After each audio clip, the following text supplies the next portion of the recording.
Hi there. I'm so happy you joined us on today's podcast. Welcome. I'm Maria Tomás-Keegan, your host.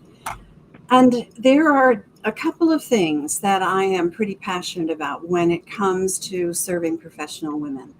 The first one is to help you create a life and career that is fulfilling. And the second one is to bring you inspiring guests on this podcast. These fantastic women are role models and resources to help you explore different career transition approaches, give you some new practices, maybe, and some tips. So, if something strikes a chord while you're listening today and you want more information, be sure to check out the show notes below for ways to connect with us, to follow, to subscribe, and if you'd love to leave a review or a comment, we'd love to hear from you. So I have a question for you, as I often do with the podcast. I start with a question. Do you make regular deposits into your savings account or maybe your children's college fund? Or how about putting away money for a vacation? Maybe you put away a certain amount of your paycheck into your retirement fund. Now, these are all great practices to have. But what about you? Do you make daily deposits into your personal bank so that you don't go bankrupt in your joy or your happiness, your well being, your energy? We're going to talk about banking for your health today with Gina Ramirez. She's a certified health coach, a licensed professional counselor, and a worksite wellness specialist. Now, she knows something about struggling with the loads we carry around mentally and physically because she's been there. And now she helps career women examine what it takes to stop living by impossible standards and start reducing stress to avoid burnout. So I'm delighted to chat with Gina today because we need to elevate this conversation and invite everyone to talk about banking your health. So, Gina, thank you so much for joining us. Thanks for having me, Maria. I'm so excited to be here. I'm glad you are. This is such an important conversation. We talk about self care all the time. It's all over the place. But this is a I think a great perspective with you about banking your health. I love that. So I want to start with your story, Gina, if we can. Would you share how was it for you that the mental load and probably the emotional load that you carried around created overwhelm and stress and burnout for you? Tell us a little about that. Yeah, absolutely. This happened to me when my kids were little. I went back to work full time. They were in elementary school, and I was playing mom, doing all of my mom duties at the house, putting dinner on the table, hot dinner on the table, right? Because we want to feed our kids well. I was holding down the fort in the career front, working full time outside the home. And we want to give 100% outside the home as inside the home. And it just became too much, overwhelming. I realized you cannot give 100% in both places. And eventually it took a toll on me, so much so that I fell asleep driving on the highway going 70 miles an hour. My kids had a late guitar practice.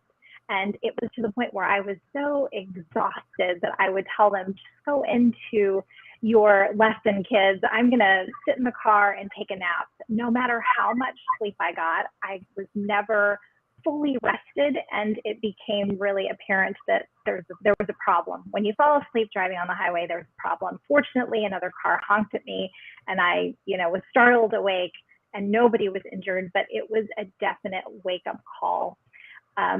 Enough to get me to the doctor's office, that's for sure, because I thought something horrible was wrong with me.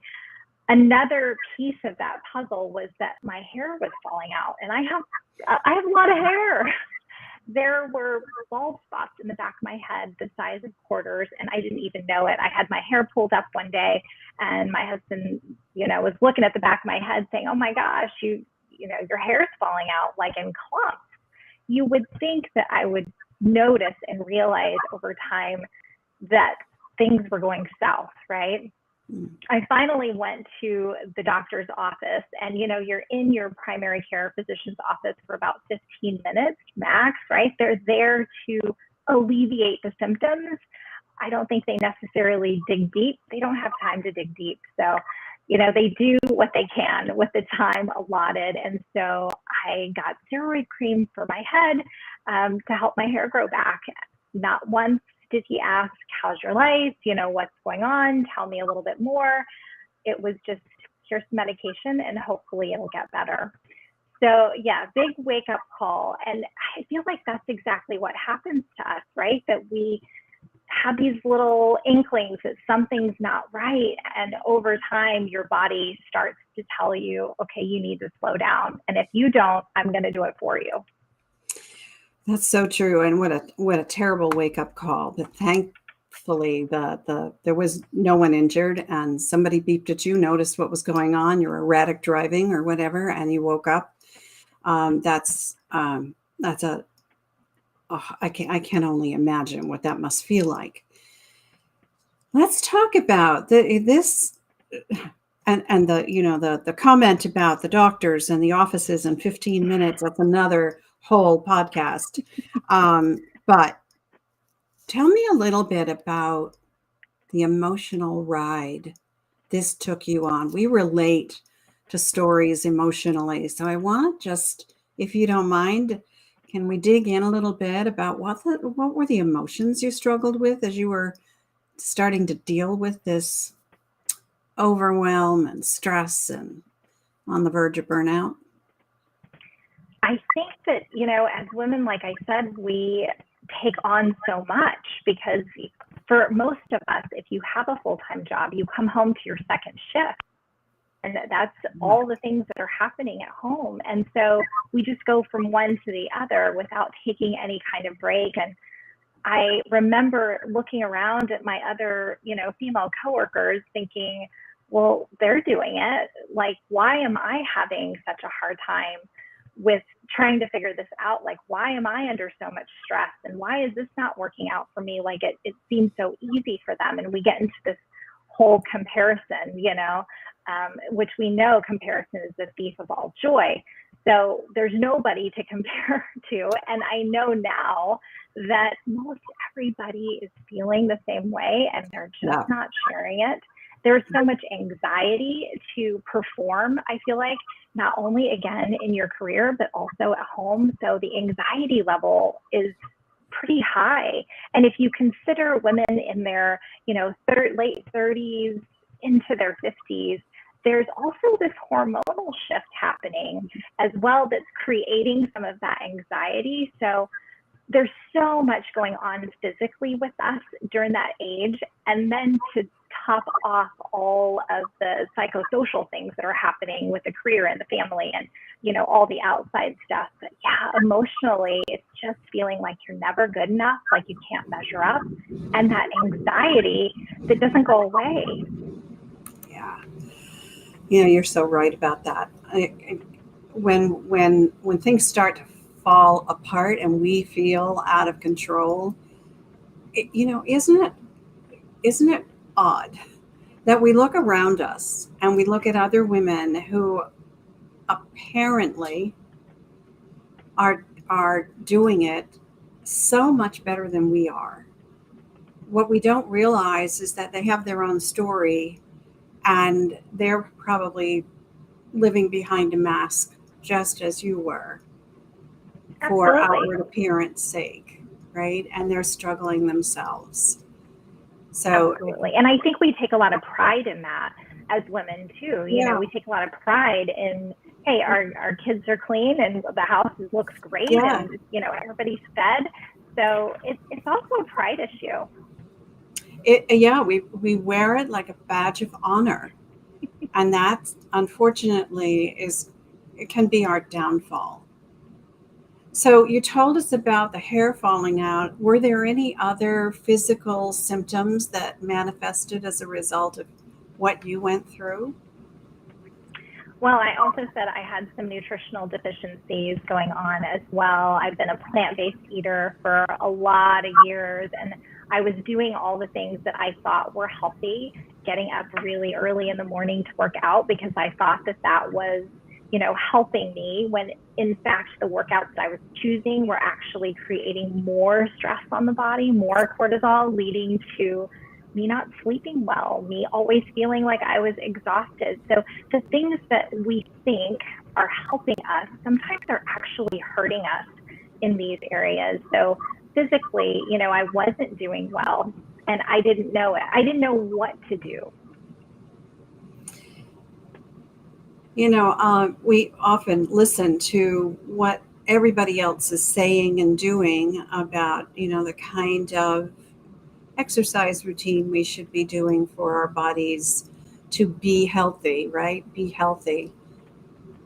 What it doesn't take into consideration is our personal circumstance, how our body works, what our body adjusts to, what it responds to, and we're different from everybody else. So finding what works for us, I think, is so important.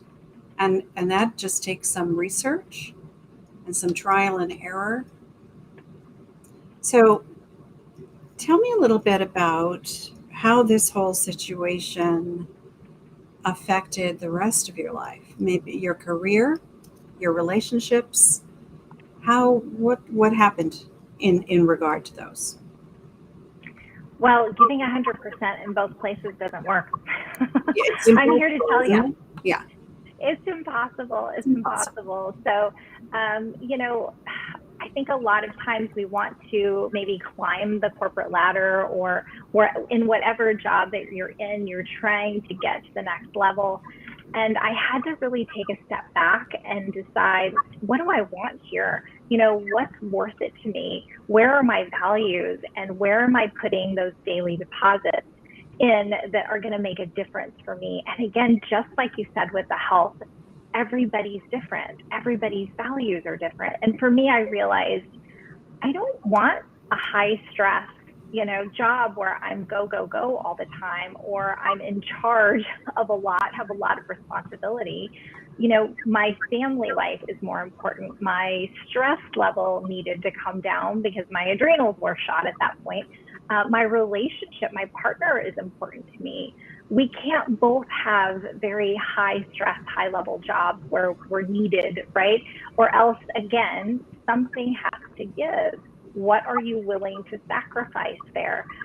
And those were some hard conversations that I had to have with him. And if I was going to continue to do full-time work, again, another crucial conversation that I had to have with my partner: what has to give here in the house? Like, I can't continue to do 100% and be everything to everyone, right? Because that doesn't work either. Boundaries. Right. Boundaries. Yeah, we all have to have them. It's a love-hate relationship with them, isn't it? Absolutely. Yeah, those conversations are difficult to have, but they are so necessary. But I think before we can have those conversations with our life partner, we need to know who we are, how we've changed, what's important to us, before we can have that conversation in a way that is, non-confrontational, first of all, and just kind of a matter of fact. This is what's going on with me. This is why I think it's happening. And something has to shift and change here in order for me to feel better, and for this, right? The relationship, the family, the balance, the harmony, the career versus the life, all of that can work together instead of work apart, which is really what's happening. It's pulling you apart. Mm-hmm. Yes, absolutely. Yeah, Okay. having those crucial conversations are really touchy and difficult because, you've been carrying the load, right? We talk about this idea of mental load and having that second shift. You come home to the second shift and what is on your plate. And for most of us, we don't realize when I say mental load, people think, oh, it's just all the things that I'm doing. Oh, no, friend. It's not only the things that you're doing, it's all the stuff that's going on in your head about the planning and organizing and when do I need to make that vet appointment and who's going to take care of grocery shopping and where's the list and who's going to pick up the dry cleaning. It's all of those things that are going on in your life that you have been responsible for. And I often tell women, write it out, write it all out before you have that conversation so that they know and this is a lot for one person. And not only all of the things that are on your plate, right? That list of, excuse me, chores or to-do items, but it's all the things you carry with you from the work, right? From your work life that are still working overtime in your head because you never leave them. You can't flip a switch. Very few people I know can really flip a switch and turn that totally off to focus on the other 100%, which is impossible, right? We have 100%. That's all we get. So how we divide that up, it does not equal 200%. It doesn't. That's just not how we're made. So recognizing that, I think, is so important. So I want to get to the good part of your story that talks about how you moved through it and got to the other side. So tell us a little bit about your success story. Yeah, it's about, like I said, recognizing what's important and realizing I can't do it all. And my health is showing me I can't do all of this. Recognizing nutritional deficiencies that I had. Need to health coach because I love nutrition, I love wellness. I've always thought that there's between the mind and the body. Being a licensed therapist has taught me that, and a deep connection between our emotional health and our physical health. And that led me kind of down the path to recognize, look at this as life accounts. So Gina, I'm going to stop you here for a second because I think there's an audio glitch that's happening. Could you just check your microphone and make sure it's sure, plugged in? I don't know, all of a sudden it's going in and out. I don't want anyone to miss what you're talking about. Like it's okay. Can you still hear me? I can hear you, but you're going in and out, unfortunately. We don't. How about if I put the other in?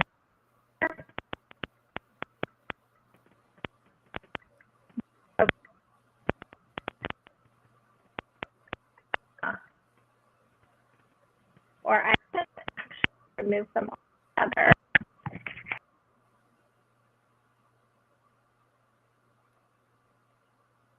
Now I can't hear you at all, if you can hear me. Now I can't hear you.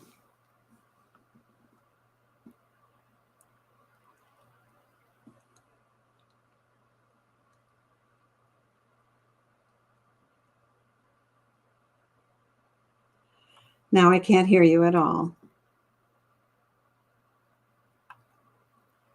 Can't hear you.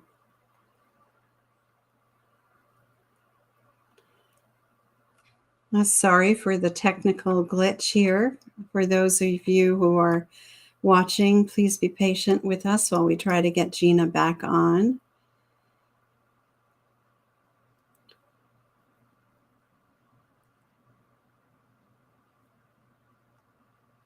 Still can't hear you, Gina.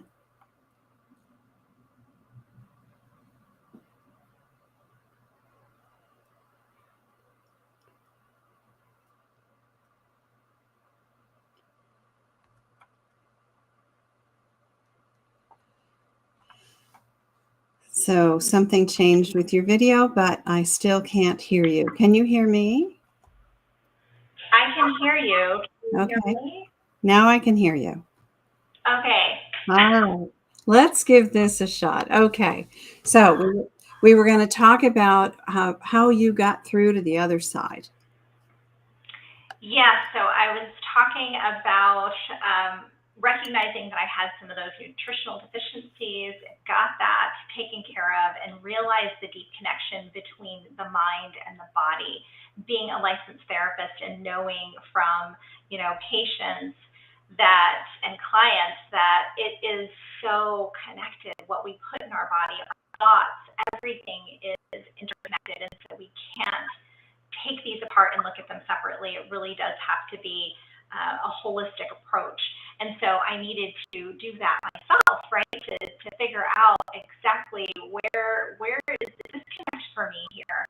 My mind, my body, get them all integrated. And that's what I see most often is people struggling with stress and burnout and thinking I need balance when really I don't subscribe to balance. I know that might sound strange, but I don't think we're ever completely balanced. There's this idea of integration.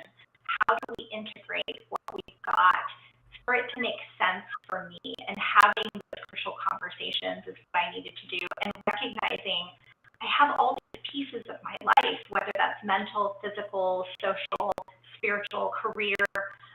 And those are the 5 life accounts that I talk about. So putting these deposits, if you will, into these accounts is what got me to where I am, where I know, okay, I'm getting a little low here. I need to pay attention.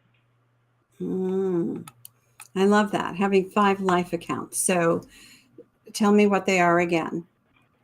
Mental, so your mindset, where things are for you mentally. Are you creating the space that your mind needs? Physical, which is all about food, nutrition, moving your body, sleep, recovery. Social, how are your social connections? Do you have close connections, not only within your family, but with your work environment, in your community?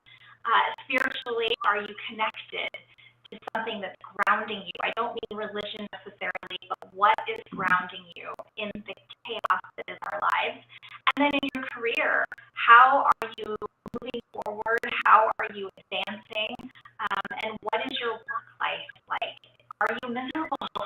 Do you need to move? Just recognizing where you are. Right. I love that. It's really helpful, I think, to break things apart like that. I do that with my clients. You have 5, I have 7. I don't think it matters the number, but the idea, right, that you can break things apart so it makes it easier for you to recognize where you are deficient, and where there's a disconnect. And where there's a disconnect. Yeah. I so agree with you. You said that there is no balance is not an easy thing to achieve. I don't even talk about balance anymore. I totally agree. It is very hard to achieve. And I think it makes people think like it needs to be this way. And often it feels this way, and that's okay. So I like to talk about it as harmony. So if all the areas of your life are in harmony, right, you are the conductor of your orchestra, right? And if you've got everybody in harmony, then, or everything in harmony, it doesn't matter whether one is here and one is here, as long as at the moment you're doing what you need to be doing to focus on the things that matter most to you in the moment. I think that Exactly. is so helpful to break it up into smaller chunks so that you can instead of trying to wrestle with the whole thing and not really knowing what's wrong or what needs attention. Yeah. All right. So you learned a lot. I'm sorry, say again. There's strategic imbalance as well. If a family member gets sick, if something happens at work that you need to be pulled in another direction, but it's something that you decide. You decide that I'm going to have strategic imbalance. small amount of time, and then I'm going to get back to, my day-to-day, putting in these deposits. Yeah. Yeah. What comes to mind for me is being flexible, being resilient, being intuitive, right? To know when something really you need to kind of deflect some things and pay more attention to others. So you learned a lot of lessons as you went through your journey, right? How did those lessons inform how you live your life now and how you do your work now with other women?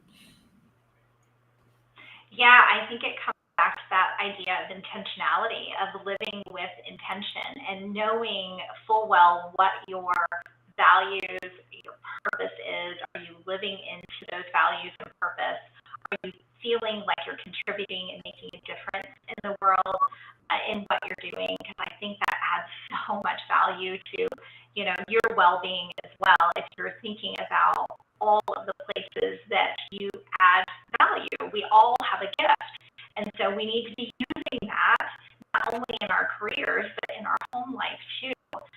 And finding yourself, where is your gift and are you using it? So that really does inform the way that I work with women, and choosing that word of inspiration and intentionality and getting really crystal clear on what's important to you. Not to say that those things aren't going to change either, because as we age and go through different life stages and our kids age, things change. You have more time.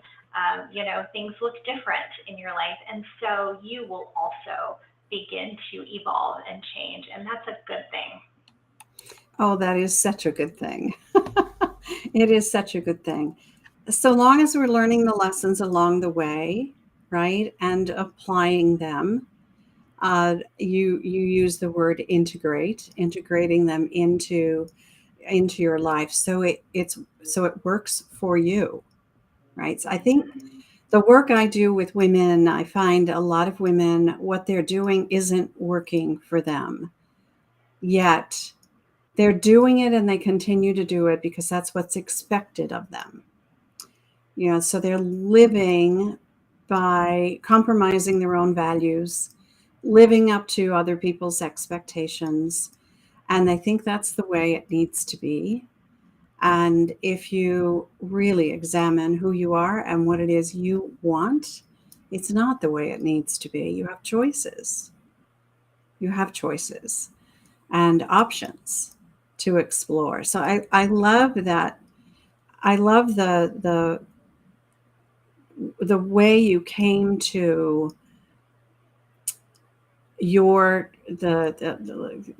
path that you chose to go on that helped you break up your life into those 5 segments and pay attention to each one of them as your life evolved. Mm-hmm. That's a great path. Absolutely. And figuring out, where do I fit in all of that? Can I rate myself? And I will often ask the women that I work with, rate yourself 1 to 3 or 1 to 5. Give yourself a rating in each of the life accounts. Are you deficient? Are you bankrupt? And where do we need to focus? Because we're not going to focus on all 5 at the same time. That would be overwhelming. It creates all kinds of more anxiety, which is not what we want to do. So just focus on 1 at a time. And this idea of banking for your health, right? It's the whole idea here is to do something every day that puts a deposit into one of those accounts so that tomorrow you are feeling stronger, more resilient, more confident, happier, more joyful, whatever it is you want. Making those deposits into those accounts is really exactly it. Yeah. And everyone's different. Your bank, I call it your piggy bank, right? Your piggy bank looks different. It might not be a pig. It might be a rabbit, might be whatever, right? It's different. You get to choose what your account looks like and what kind of deposits are right for you. And they may be Exactly. different than other people's.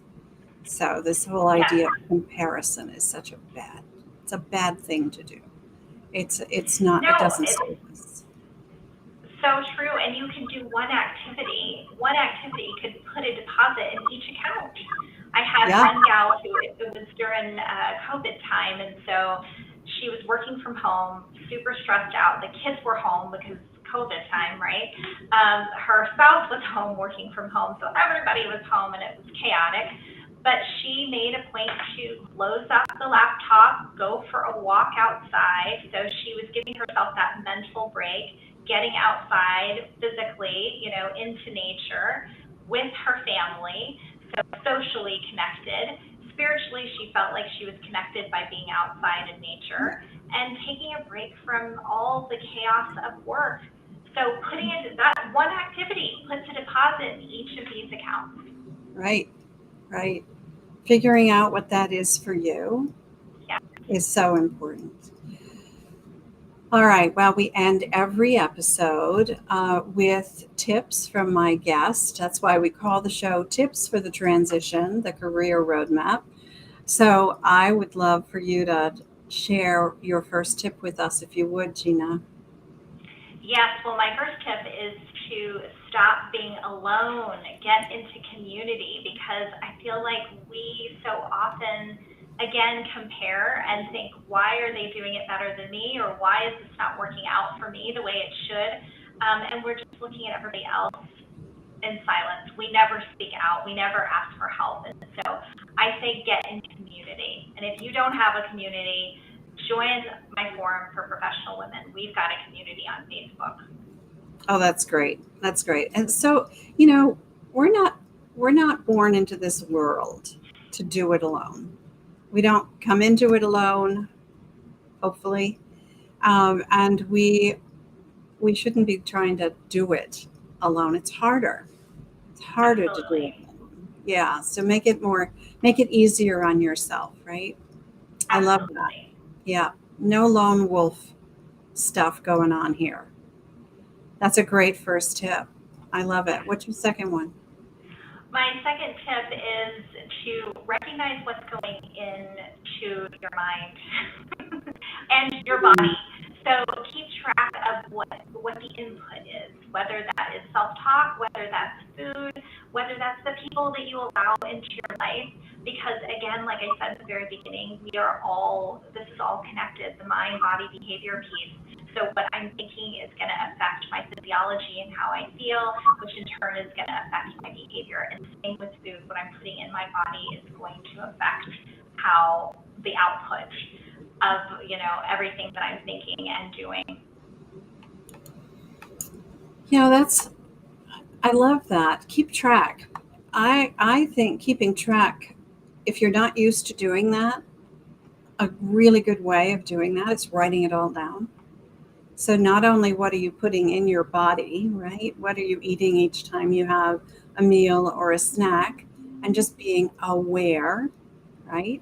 And making some kind of uh, assessment, whether that was a good thing, maybe not such a great thing, making a choice then that, okay, I did that today, I'm not going to do that tomorrow, kind of thing. And the same thing with your thoughts. What's going in? Who are you mentioned, who are you surrounding yourself with? It's so important to be surrounded by people who are positive and have your back and you trust and they uplift you, right? Absolutely. Yeah. Okay. Do you have a third one? I do have one final tip, and that is sleep. Oh my gosh. People ask me all the time, where should I start? I'm a hot mess my whole life. And as a health coach, I always start with sleep, which may be surprising, right? You're thinking, well, shouldn't I start with nutrition or shouldn't I start with moving my body? No, we can't think about anything until we are getting our sleep under control and you have enough energy, because sleep is the washing machine for your brain, and we can't think clearly. We don't have the energy to do what we need to do unless we are recovering and allowing our bodies to recover in the right way. So start with sleep. Get 7 to 9 hours if possible. I know that may sound like a lot for some people, but I don't like to sacrifice sleep. Sacrifice something else. You are so right. I know that if I don't get my for me, it's 7 to 8 hours. 8 is better. If I don't get that, I just can't think clearly. I just feel lethargic and I'm not at my best. So starting there, it's such great advice. That's so good. Start with sleep. Sacrifice something else. Sacrifice something else. It might be hard to figure that out, but it's worth it. It's worth figuring out. Yeah. For me, it was just going to bed a little earlier. Mm-hmm. Yeah, that works. It's easier for me to control what time I go to bed than what time I get up, because I have so much to do in the morning before I start my work day, because of my responsibilities.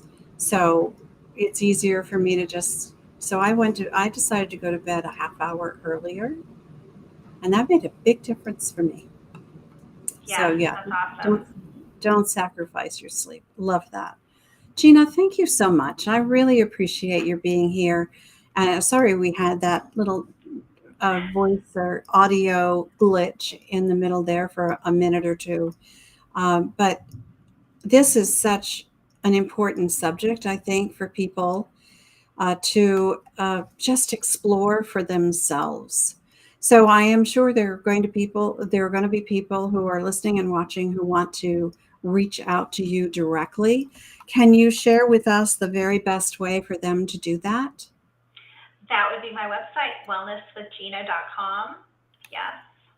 All right. You can also reach me with the freebie that you guys are getting, should be in the show notes, with Professional Women and the Mental Load. These are just life hacks, get immediate relief from all the things in your life, and has to do with food and organization and planning and time management. So you can download those as well. That's great. More free tips from Gina. And she's right. The link for those will be in the show notes. So take a look at that, reach out to Gina, and have a conversation if you are struggling with any of the stuff we talked about today. Gina, thank you again so much for being here. Thank you. This was fun. Good. I'm glad. I was happy to have you. And for those of you who are watching and listening, I appreciate that you're a part of this community. And if you enjoyed this episode and you'd like to leave a comment or a review, and if there is a star rating, pick a star. We would love to hear from you. And as I said at the top of the show, I love creating and sharing resources for professional women who feel stuck in their careers. So if something in this episode resonates and you'd like a fresh perspective on what you're going through, reach out. Let's have a chat. You'll find a link to my private Facebook group, the Career Transition Roadmap. We can have that conversation there. Gina has a group. You could have the conversation there. It doesn't matter. Just have the conversation, because reaching out for community, as Gina said, is so important. So I'd love to meet again next time, same time on Wednesdays, because I believe it's our time to thrive. So let's thrive together. Till next time, I'm Maria Tomás-Keegan, helping you turn transition into triumph.